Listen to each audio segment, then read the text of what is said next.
l'île de la Réunion. Une île toute en couleurs.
des programmes de géo-ingénierie? Je m'en méfie comme de la peste. Oui.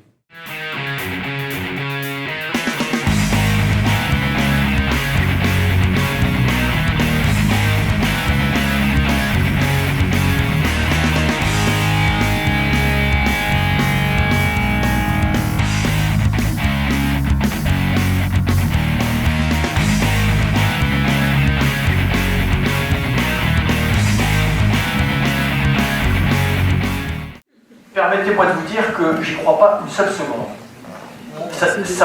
C'est effectivement sur Internet que des avions balanceraient dans l'atmosphère je ne sais quel produit chimique. Dieu sait qu'on a déjà beaucoup de choses aberrantes, mais celle-là, je vous le dis très sincèrement, je suis pourtant très ouvert et j'en ai vu des vertes et des pas mûres qui parfois paraissaient invraisemblables et qui étaient vraisemblables. Celle-là, j'y crois pas une seconde. Oui. Non, peut-être. Enfin, quand même là-dessus, vous pourriez au moins être d'accord. Oui. Non, peut-être.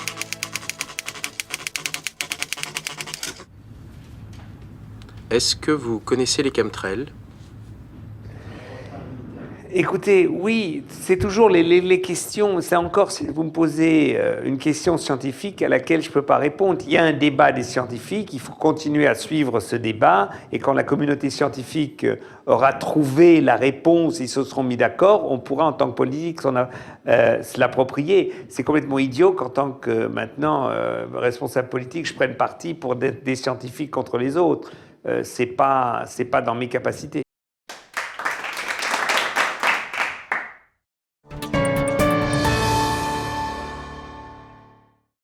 Well, I've been a journalist for about 25 years, and I was educated to lie, to betray, and not to tell the truth to the public.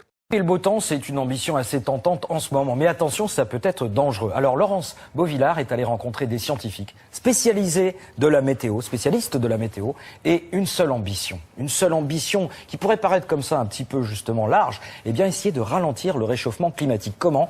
Avec une bonne idée. La science et l'imagination vont souvent de pair. En s'inspirant de véritables phénomènes naturels, des chercheurs ont inventé des moyens pour stopper le réchauffement climatique. C'est de la géo-ingénierie. Pour l'instant, c'est encore un futur improbable. Tout d'abord, il faut dire que ces techniques n'existent que sur le papier. Elles n'ont jamais été mises en œuvre. Certaines sont d'ailleurs complètement irréalistes, et d'autres, par contre, apparaissent plus faisables, même si les technologies n'existent pas encore. Il y a deux catégories de techniques envisagées. La première consiste à réfléchir une partie du rayonnement solaire en interposant un écran entre la Terre et le Soleil. Donc on peut faire ça de plusieurs manières. Une première manière consisterait à injecter des particules dans la haute atmosphère de manière à réfléchir ce rayonnement solaire et à refroidir le climat à la manière de ce qui se passe lorsqu'il y a une grosse éruption volcanique.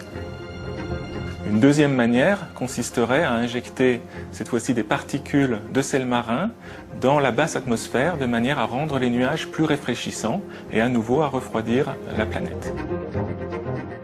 Un deuxième problème, c'est que toutes ces particules ne restent pas dans l'atmosphère, elles retombent très rapidement et donc il faut les injecter en permanence. Et si un jour, pour une raison ou une autre, eh bien on arrête d'injecter ces particules, alors même qu'on a continué à émettre des gaz à effet de serre, eh bien on a un phénomène de rattrapage climatique très rapide où la planète va donc se réchauffer en une décennie de manière très importante. La deuxième catégorie consiste à récupérer le CO2. On pourrait l'extraire de l'atmosphère par des filtres ou le récupérer industriellement, puis on l'injecterait très profondément dans le sol.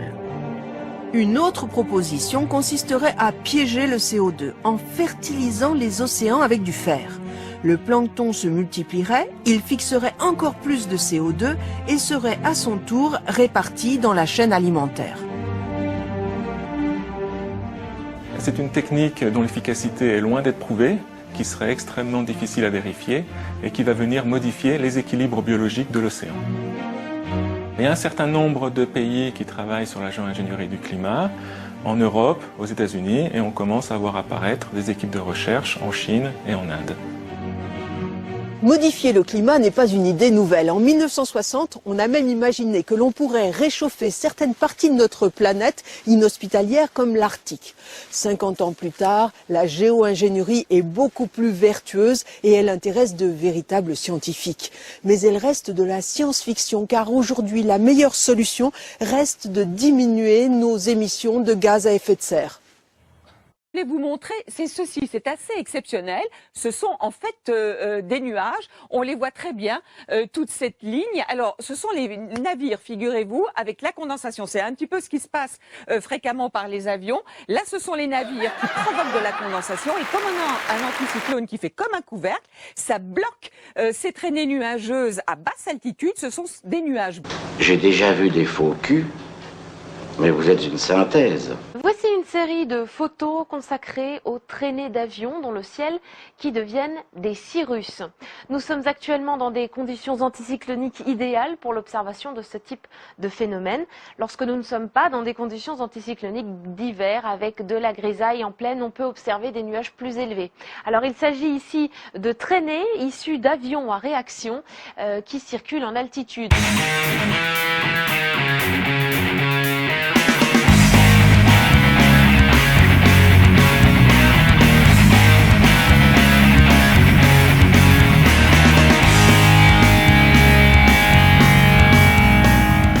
Alors on va parler justement, précisément, des traînées de condensation laissées par les avions à réaction dans le ciel, ce que l'on appelle des COTRA ou encore des contrails finalement, qui sont en fait de la vapeur d'eau crachée par les réacteurs, mélangée à des aérosols également, et tout ceci congèle bien entendu, puisque ça se passe à haute altitude avec des températures bien souvent inférieures à moins 40 degrés. Alors la marmotte, elle met le chocolat dans le papier d'alu. Mais bien sûr.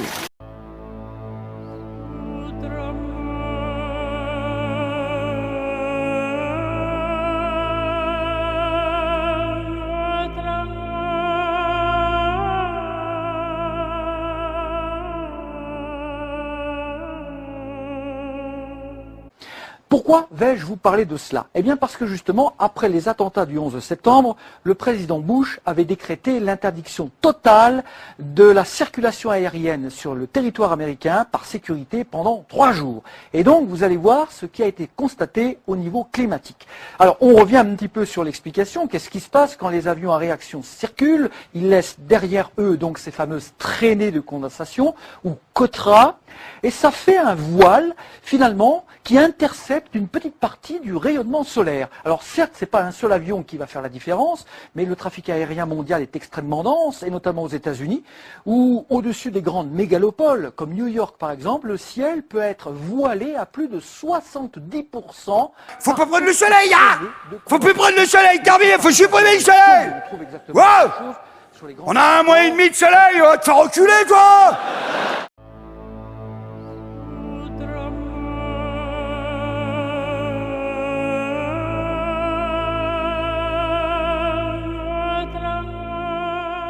Permettez-moi de vous poser une question. Vous trouvez pas qu'il fait chaud ici, vous? Oui. Wow. Et il nous donne un misérable ventilateur et qui marche même pas. Je suis malade, complètement malade.